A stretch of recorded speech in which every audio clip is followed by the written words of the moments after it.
Alright, so today I'm going to talk about section 10.1, which is talking about the law of sines. And what the law of sines says that if you have a non-right triangle,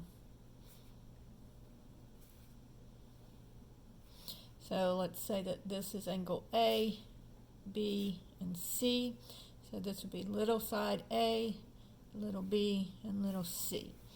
So the letter goes opposite, the little letter goes opposite the angle, which is in caps.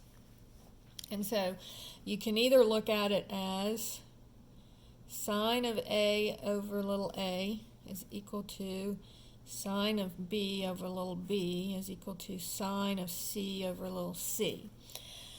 Or you can turn it upside down and make it A over sine A equals B over sine B is equal to little c over the sine of C, depending on whether you're looking for the angle or if you're looking for the length of the side. So angle A and side A, angle B and side B, angle C and side length C. All right, so and we can use this law of sines if we know two angles and the side in between them, or if we know angle side, or if we know side angle. And we're going to talk a little bit more about that one in a little bit. Okay, so let's just do a couple of examples of how to use the law of sines. So let's say that we know that we have this triangle, and we know that this is a 50-degree angle, and we know that this is a 30-degree angle, and we know that this side is 10. And they want us to find all of the other information on the triangle.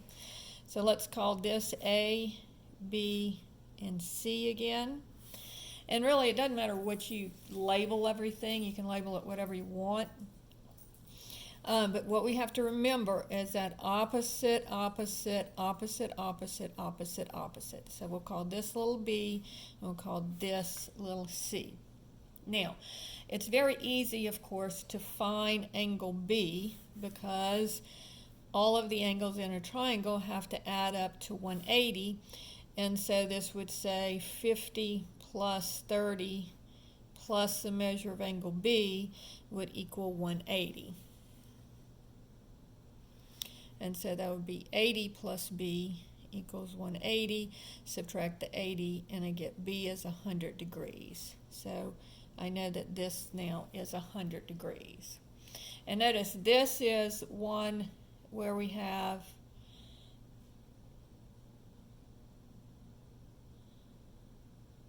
angle, angle, side. Okay, angle, angle, side.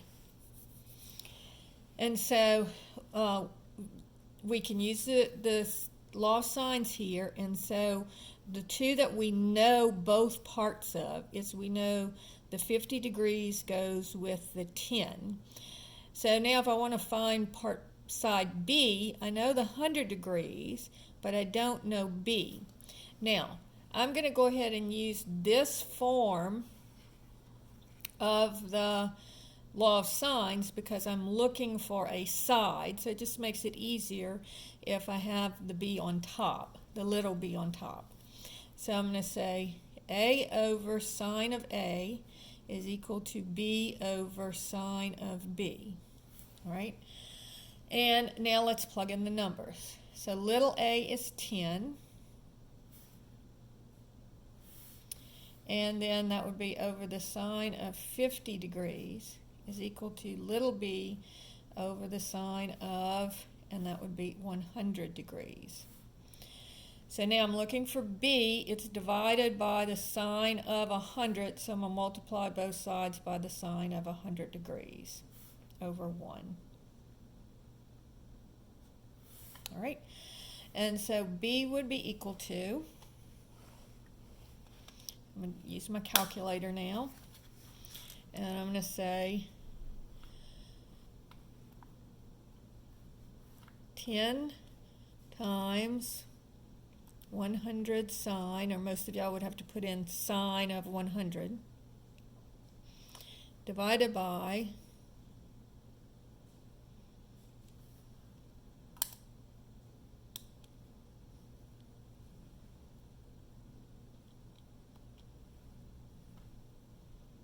oh, I'm sorry, I'm in radians. Let me do it again. Let me put myself in degrees. I was like, wait a minute, I got a negative number. All right, so 10 times 100 sine divided by 50 sine equals 12.86. All right, and so this side would be 12.86. All right, and now to find little c. So now again, I'm going to go back to what I know. So I'm going to go a over sine of 50 again. In this case, I'm looking for c, so c over sine of c. So this would be 10 over the sine of 50 is equal to c over, and angle C is 30 degrees, sine of 30 degrees. Then again, multiply both sides by the sine of 30 degrees over 1. And then you can see the sine of 30s will cancel, and I'll get C is equal to, and again I'll do 10 times 30 sine divided by 50 sine equals 6.52.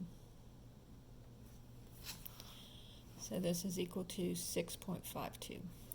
And so now you can see that with the law of sines, I can find all of the sides of this triangle, knowing, when I started out, knowing two angles and a side opposite one of them. Okay? Now, let's do one where we're trying to find, or let's do one where we have angle, side, angle. So this one was angle, angle, side. So example number 2 says,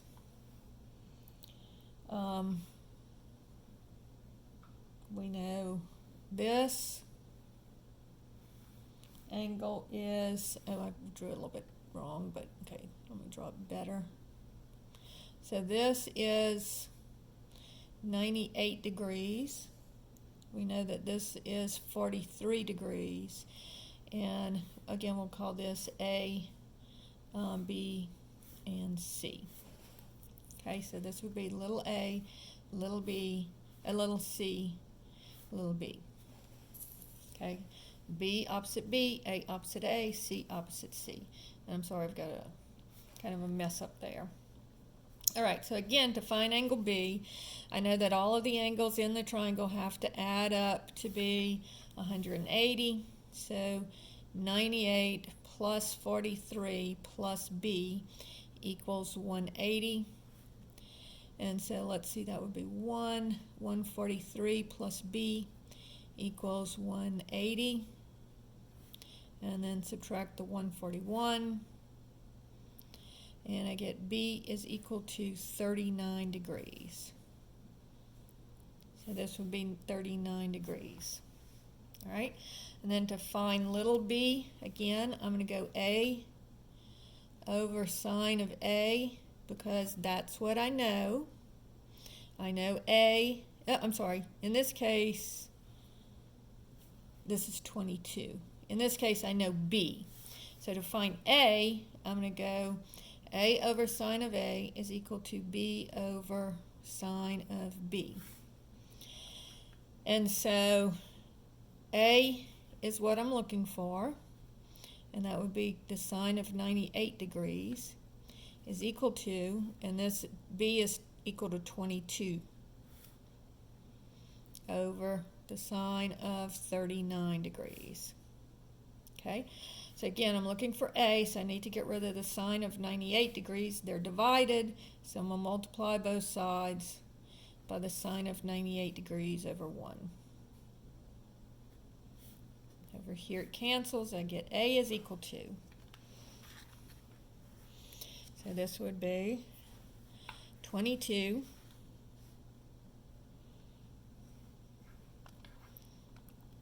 times 98 sine divided by 39 sine equals 34.62 if I round it off.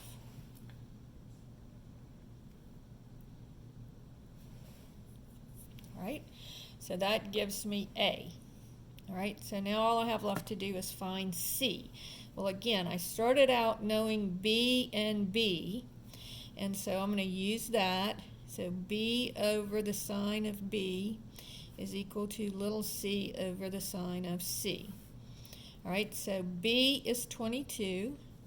The sine of B is a sine of 39 degrees, is equal to little c, which is what I'm looking for, divided by the sine of C, which is 43 degrees. Okay?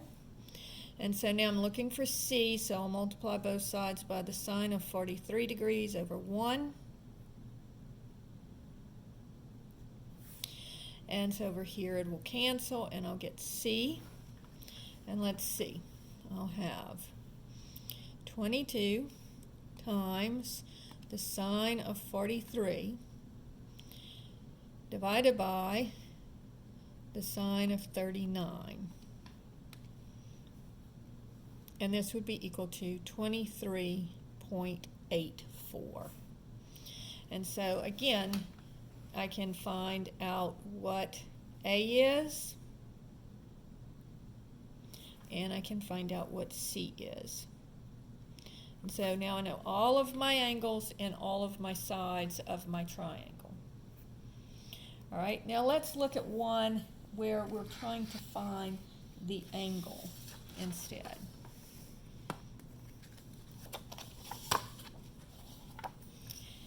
So this will be problem number 3.